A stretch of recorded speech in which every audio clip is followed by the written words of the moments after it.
Kita akan lanjutkan pada pengolahan sinyal biometris pada domain time frekuensi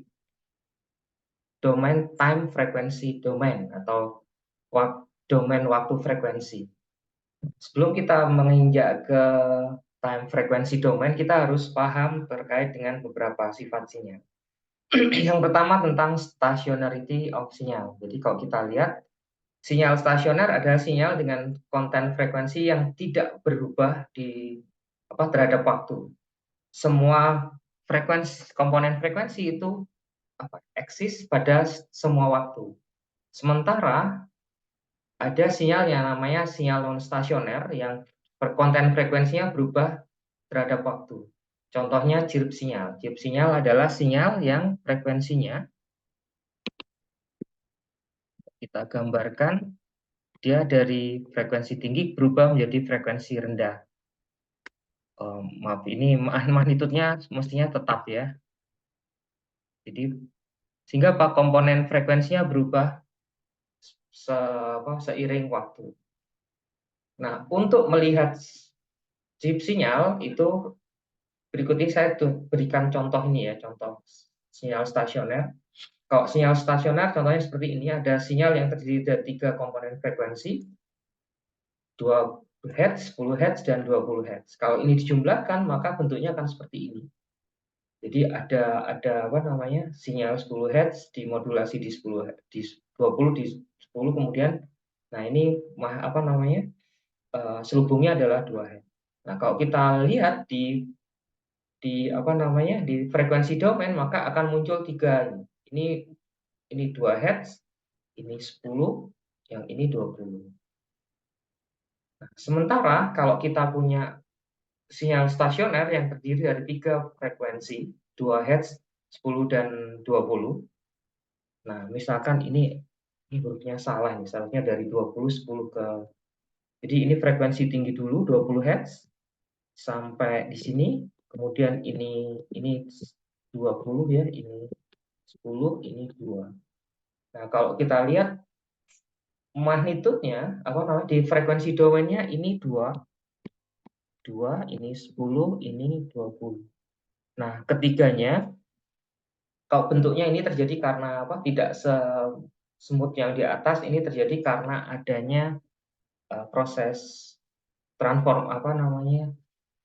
proses perubahan ya, perubahan dari 2 ke 10, 10 ke... Tapi secara umum terlihat ada 3 komponen frekuensi di spektrum sinyalnya. Nah, untuk melihat perbedaan yang lebih lanjut, kita lihat 2 chirp sinyal yang berbeda. Yang pertama dari 2 ke 20 Hz. Ini. Kemudian yang satu lagi adalah ini 2 ke... Yang satu lagi dari 20 ke 2 Hz. Kita bisa lihat di sini, dari frekuensi rendah ke frekuensi tinggi. Ini frekuensi domainnya. Ini dari frekuensi tinggi ke rendah. Ini frekuensi domain. Ternyata pada frekuensi domain, sinyal yang berbeda, sinyal yang berbeda dengan komponen frekuensi yang sama itu direpresentasikan sama. Artinya apa? Frekuensi domain tidak bisa atau tidak mampu untuk membedakan 2 sinyal yang dengan komponen frekuensi yang sama dengan karakteristik yang berbeda. Sehingga diperlukan metode lain. Kalau FT, Fourier transform, hanya melihat frekuensi yang muncul pada sinyal, pada kapan sinyal itu muncul, maka kalau time frekuensi domain, kita bisa lihat komponen frekuensi yang muncul pada waktu tertentu. Sehingga untuk kasus ini diperlukan time frekuensi domain untuk sinyal yang sifatnya non-stasioner. Makanya salah satu solusi yang ditawarkan adalah short time Fourier transform atau transformasi Fourier pada selang waktu yang cukup pendek atau selang waktu tertentu. Nah, sejarahnya dimulai dari tahun 46 di mana dilakukan proses namanya windowing. Nah, asumsinya pada windowing itu sinyalnya menjadi stasioner. Dan kalau kita lihat dia sebenarnya bentuk 3 dimensi. Secara umum persamaannya seperti ini, STFT omega T, F, T adalah waktunya, F adalah frekuensinya, adalah integral dari XT, ini sinyalnya, W, T min T aksen, ini adalah windowing-nya. Nah, ini proses FT-nya, proses Fourier transform. Jadi dia sebenarnya adalah sinyal time domain yang di windowing, kemudian dilakukan transformasi Fourier pada sinyal windowing itu.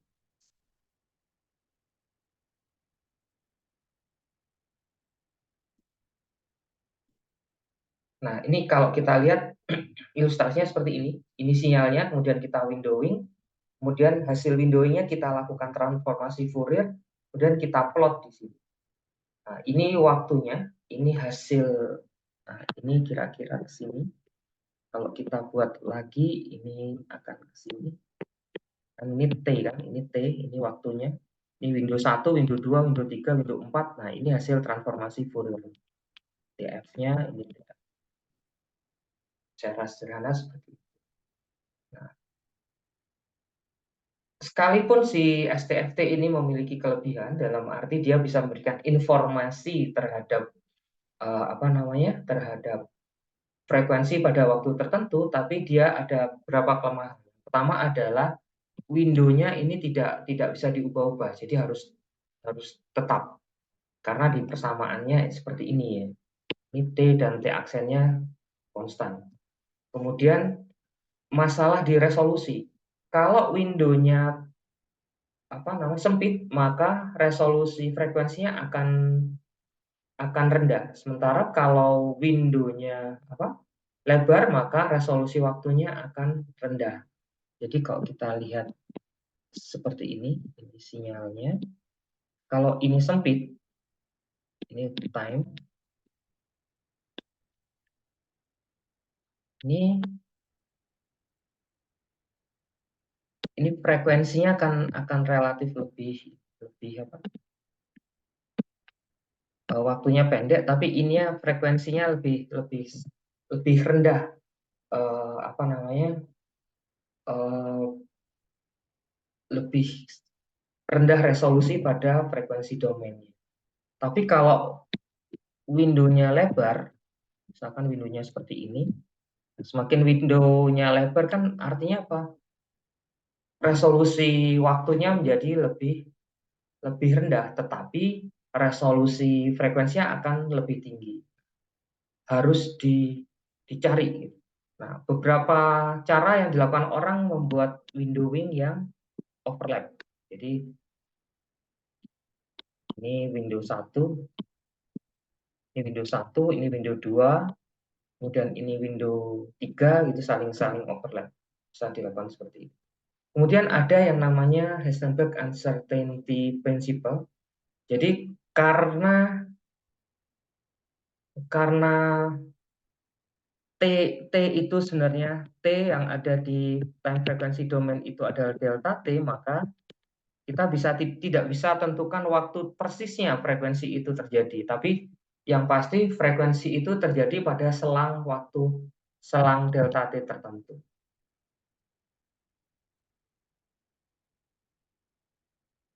Nah, ada cara untuk mengatasi dari STFT namanya Stockwell transform.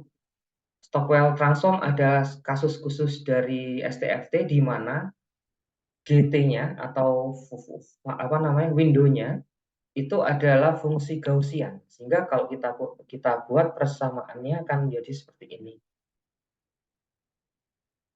XTF minta hingga saya tanya X ini XT, jadi ini adalah apa namanya sinyalnya, ini adalah frekuensi apa namanya, ini ada windownya. Windownya adalah ini, ada dua komponen.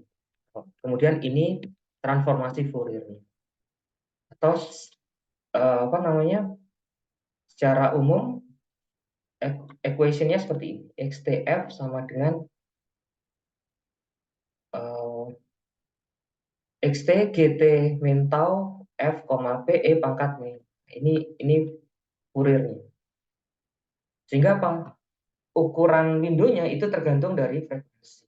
Seperti kita lihat kalau frekuensinya rendah dengan window yang lebar, itu akan mendapatkan sinyal yang cukup banyak. Sementara di frekuensi yang lebih tinggi, window yang sama itu akan apa ya? Hanya menghasilkan resolusi yang lebih sempit gitu. Nah, bentuk lain dari STFT yang kasus khusus adalah Cohen class distribution. Ini time frequency domain juga, tetapi pendekatannya tidak menggunakan windowing, tetapi menggunakan ini.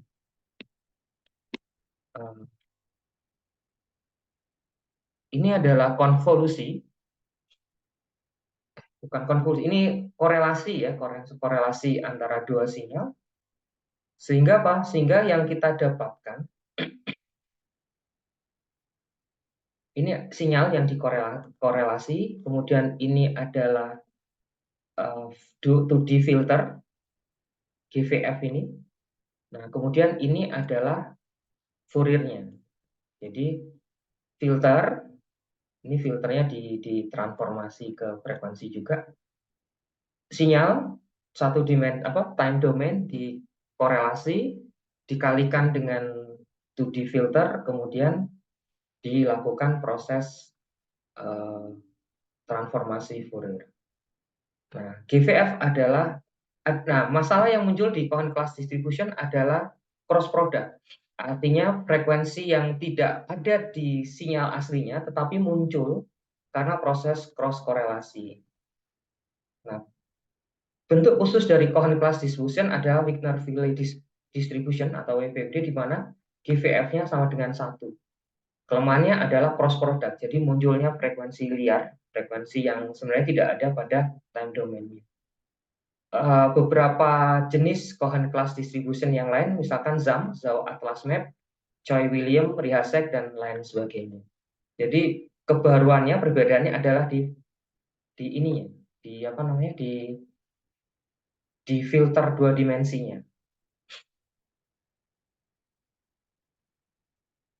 Kelebihan dari Cohen class distribution adalah resolusinya sangat tinggi.